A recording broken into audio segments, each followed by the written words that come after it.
Bonjour à toutes et à tous, bonjour chers invités, nous sommes avec l'entreprise Dumur Immobilier, bien connue sur la place de Metz et en Moselle et un peu ailleurs aussi, avec bien sûr son dirigeant Fabrice Janter. Bonjour Fabrice. Bonjour, très heureux d'être avec vous. Nous aussi on est très heureux de vous avoir, vous êtes venu accompagné, très bien accompagné, alors par Laurence Muller-Créange. Bonjour madame. Bonjour, enchantée. Vous êtes la directrice des services transactions d'habitation, Absolument. Dumur Immobilier, et puis le jeune homme là, tout là-bas, c'est Lionel Mangeot qui est négociateur en immobilier d'entreprise. C'est ça. Bonjour à tous, merci. Super. Alors déjà, je trouve que vous avez l'air d'avoir la pêche tous les trois. Vous avez des yeux qui sourient.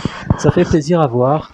Est-ce que cette période, vous considérez que c'est plutôt une bonne période finalement que l'entreprise Dumur aura traversée, indépendamment bien sûr de la gravité de la crise sanitaire, bien sûr. Qui a envie de se lancer, madame? J'y vais. Donc oui, on a conscience d'avoir la chance d'être dans une activité qui continue à tourner. Donc rien que pour ça déjà, on doit avoir le sourire. Certes, la situation, la crise pandémique, la situation économique, évidemment que ça peut être effrayant, mais en revanche, on travaille beaucoup. Mais il y a du résultat, donc on y va et oui, j'ai envie de dire, on a la pêche. C'est vrai qu'on n'a pas trop de projets de vacances pour l'instant parce que c'est quand même très limité, mais peu importe, on sait que ça va se dénouer à un moment ou à un autre et donc on y va et on reste au service de nos clients. Lionel Mangeot, comment vous avez travaillé depuis mars dernier à distance? Comment on négocie dans une période comme ça? Alors depuis mars dernier, on a connu beaucoup de changements, on a eu beaucoup de bouleversements, on va dire, dans notre activité, mais ça a été souvent positif, pour ne pas dire tout le temps. On a vraiment embrayé sur des nouvelles manières de faire, sur des nouveaux processus. Ça a accéléré aussi beaucoup de choses qui étaient déjà en place, comme des... On peut prendre des exemples de ces bouleversements, très concrètement, dans votre manière de manager, de travailler? Très concrètement, on va dire sur le terrain ou dans la manière de faire, on a mis beaucoup de choses en place, c'est-à-dire que tout ce qui était déjà en place, par exemple la signature électronique, tous ces moyens numériques pour fonctionner avec nos clients, ça nous a permis d'assurer une continuité avec ceux pour lequel on pratiquait déjà et avec ceux pour lesquels on ne le mettait pas en place. Donc ça a été un vrai accélérateur sur ce côté-là, et donc ça a permis vraiment de sécuriser toutes nos affaires, tous les dossiers qui étaient en cours auprès de nos clients, que ce soit à la vente ou à la location d'immeubles ou de bâtiments.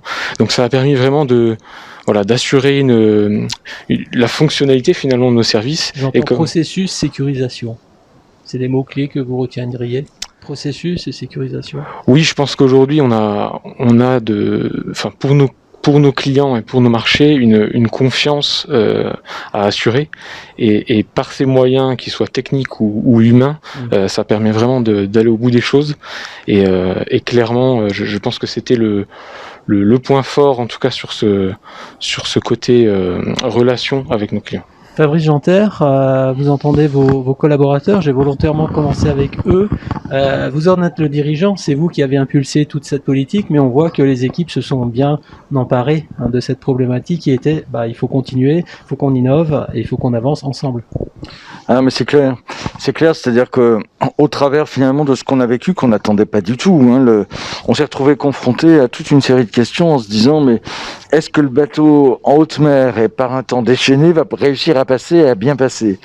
Et franchement, moi je suis vraiment très heureux des équipes, dans tous les métiers, que ce soit le syndic de copropriété, la gérance immobilière, l'immobilier d'entreprise ou la vente aux particuliers, parce que on s'est adapté dans chaque secteur pour bien faire, garder le contact avec nos clients, réussir à transformer les opérations. Donc ça, c'était quelque chose d'important parce que personne n'a manqué chez nous. L'autre élément, c'est on a traité ensemble en fait le sujet. Et on s'est rendu compte aussi que tout ce qu'on avait fait ces dernières années, tous ces investissements dans le zéro papier. Alors quand on parlait du zéro papier avant, on disait ah oui, il faut le faire. Sauf théorique. On avait déjà tout fait. Et on a tous les logiciels, on a tout en accès direct, on peut faire à distance, on peut faire les signatures électroniques, des mandats, des compromis de vente, des baux, c'est énorme. Et donc tout ce travail-là, il était en place. Et puis on s'est dit qu'on avait plus de temps. finalement avec ce confinement qu'on n'attendait pas. Donc on est allé au bout finalement d'un nouveau site internet.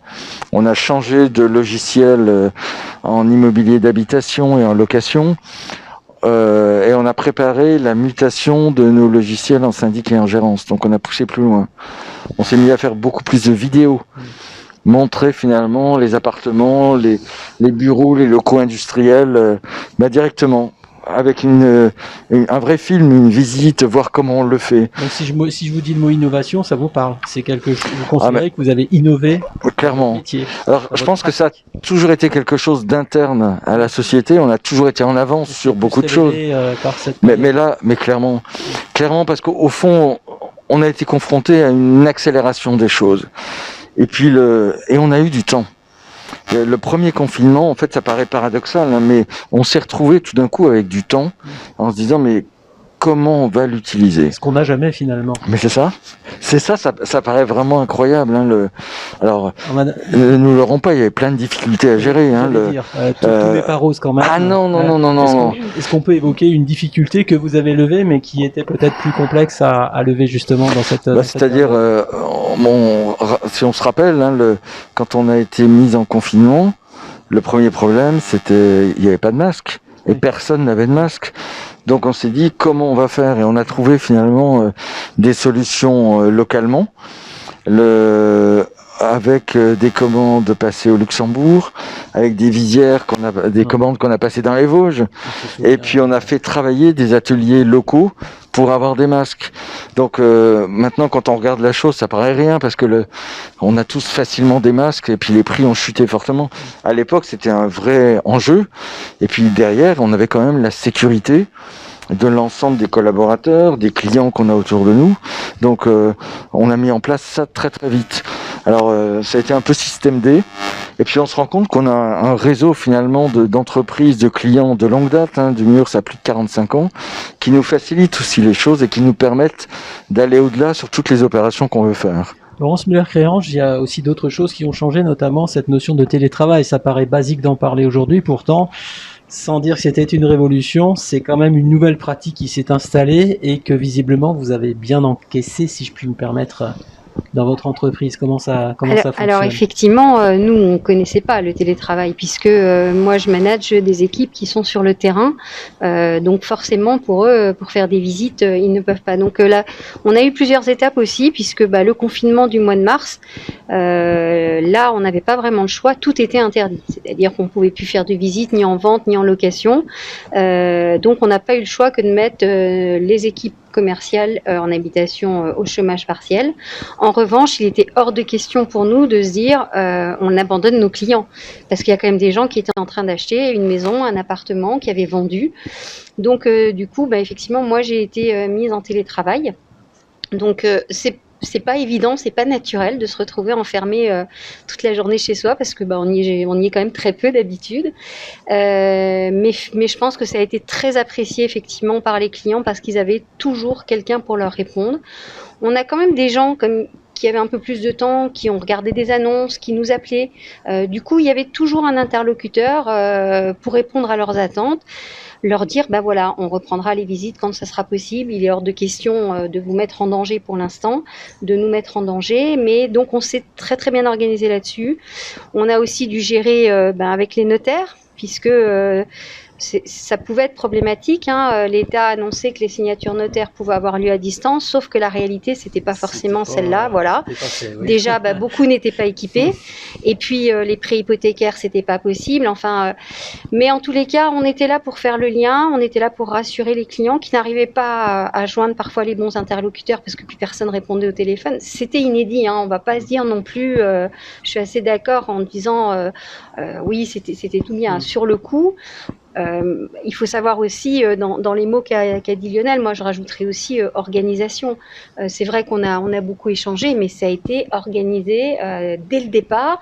Et je pense que c'est ça qui a été rassurant pour les équipes, c'est qu'on savait où on allait. C'est-à-dire que le paquebot, il était comme tous dans une mer très Ça très tanguait, secouée. mais Sauf que il y avait des gens à la barre et que ça avançait en fait. ça donne confiance, Donc- le mot que vous avez prononcé tous les trois, je Absolument. crois.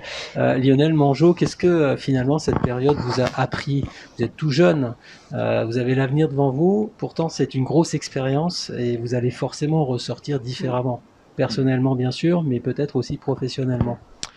Oui, c'est clair. Je pense que c'est une période qui forge assez bien pour être.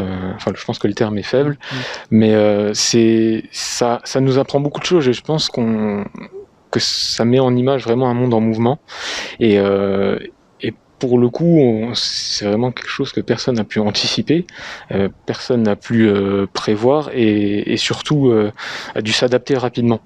Et finalement, je pense que dans nos métiers de négociateurs, que ce soit chez Dumur ou ailleurs, mais davantage, je pense, en immobilier, que ce soit en habitation ou en immobilier d'entreprise comme chez nous, l'adaptation à nos clients, à nos marchés, aux mouvements qu'il peut y avoir dans l'économie en général, fait partie de notre quotidien. Et c'est quelque chose qu'on apprend assez rapidement pour pouvoir faire ce métier. Mais c'est aussi un des facteurs qui fait bouger l'économie en local et sur le territoire national. Donc je pense que c'est une leçon à garder en tête et c'est des choses qui devraient en tout cas arriver peut-être plus fréquemment. Donc il faut savoir être agile et je pense qu'on a bien passé ce cap. Qu'est-ce que vous espérez pour la période qui va s'ouvrir après cette pandémie? On espère que ce sera bientôt le cas. Alors, comme beaucoup de personnes, je pense qu'aujourd'hui, on a hâte de tous retrouver plus de liberté, que ce soit sur le plan personnel, mais aussi sur le plan professionnel, parce qu'on est quand même limité par beaucoup de choses. Au niveau de nos clients, par exemple, nationaux, certains ont beaucoup plus de contraintes que nos réseaux de PME locaux. Et donc, on a hâte de pouvoir travailler différemment, et puis sur le plan personnel, de pouvoir voyager aussi, profiter différemment des choses. Voilà. Laurence Muller-Créange, qu'est-ce que vous attendez de la sortie de crise pour Dumur Immobilier? Alors, ce que vous disiez tout à l'heure, est-ce qu'il y a des choses qu'on a appris? Je pense que je reviens à cette organisation. Ce qu'on a tous découvert quand même, c'est les réunions en visio, puisque forcément avant on faisait pas mal de réunions en présentiel. Je pense que ça, alors évidemment que ça nous manque, le présentiel. Clairement, ça n'a rien à voir. Mais en tous les cas, on s'est dit, finalement, qu'est-ce qu'on gagne comme temps aussi? Donc, de ce point de vue-là, professionnel, les choses se passeront différemment. Et j'ai envie de dire, dans l'organisation, vous savez, quand on a eu les contraintes de visite, il fallait parfois on avait le droit qu'à une visite le matin, une l'après-midi. Après, c'était tous les quarts d'heure. Il fallait. Ça oblige aussi, effectivement à s'organiser. Comme je rejoins aussi Lionel, l'agilité. On réfléchit pas, on y va, on s'adapte. Alors c'est l'adaptation très importante. Donc, je pense que nos équipes l'ont prouvé. Elles étaient au bon rythme. On l'a toujours dit qu'il faut aller vite et bien. Donc, elles étaient au bon rythme. Et du coup, il y aura peut-être plus. J'ai envie de dire, dans cette période, on n'a pas connu de temps mort. Paradoxalement, on avait peut-être plus de temps, mais il était quand même tellement occupé et qu'on n'a plus envie. En fait, on a envie de garder ce rythme-là. Alors, justement, je vois le patron sourire. Vous buvez du petit lait à entendre ça. J'ai vraiment, j'ai envie de dire, le mot culture d'entreprise, elle est très ancrée chez vous. On voit qu'il y a un réel engagement de vos salariés et on ne s'est pas concerté avant, je le dis très spontanément, on sent ça. Est-ce que, alors ça vous donne forcément de la fierté, mais ça vous donne peut-être aussi des clés pour préparer demain? Eh ben, je suis content de ce constat, clairement. Et je pense que c'est une vraie réalité, une vraie façon aussi de traiter les choses. Chez nous, les gens travaillent vraiment en autonomie. En revanche, on partage des valeurs et des valeurs fortes. Et c'est important de pouvoir monter finalement un projet d'entreprise où le dirigeant, il a son rôle, mais chacun à l'intérieur de l'entreprise, chacun à l'intérieur, dans chaque département, a son rôle aussi propre et sa vraie capacité à faire. Et je crois que le point vraiment qui est important, c'est aussi de se dire, au travers de ça, on vit des difficultés qu'on n'imaginait pas. Pour autant, ça fait ressortir des éléments importants. Les valeurs, elles ont vraiment beaucoup de sens dans ces moments-là parce que on peut s'appuyer sur des vraies fondations. Je pense que l'autre chose, c'est de ne pas avoir peur. L'avenir est incertain, mais ne craignons pas l'avenir. De toute façon, si on le craint, ça veut dire que on l'abandonne et on le tue d'emblée. Non, on sait que ça va être différent, qu'il faut faire autrement. Et allons-y. Allons-y ensemble, traçons les choses. C'est le lien aussi avec le territoire. Nos PME et leur territoire.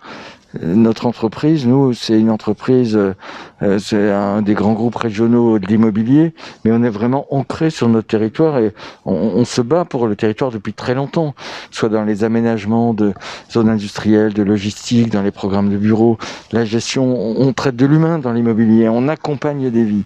Et faire en sorte que tout le monde puisse le faire et bien le faire, ça renforce encore plus finalement ce qui nous tient à cœur et ce qu'on peut affirmer. Qu'est-ce que je vous souhaite, Fabrice Janter, à vous, à vos équipes, à du mur immobilier? De la joie. Je pense que si on peut garder la joie au fond de nos cœurs et dans nos esprits, eh ben franchement, on aura passé quelque chose de grand. Eh ben, je vais dire qu'on avait de la joie à avoir nos 3 invités. Merci Lionel, merci Laurence, merci Fabrice pour votre passage sur notre plateau. Merci beaucoup. À bientôt. Merci à vous.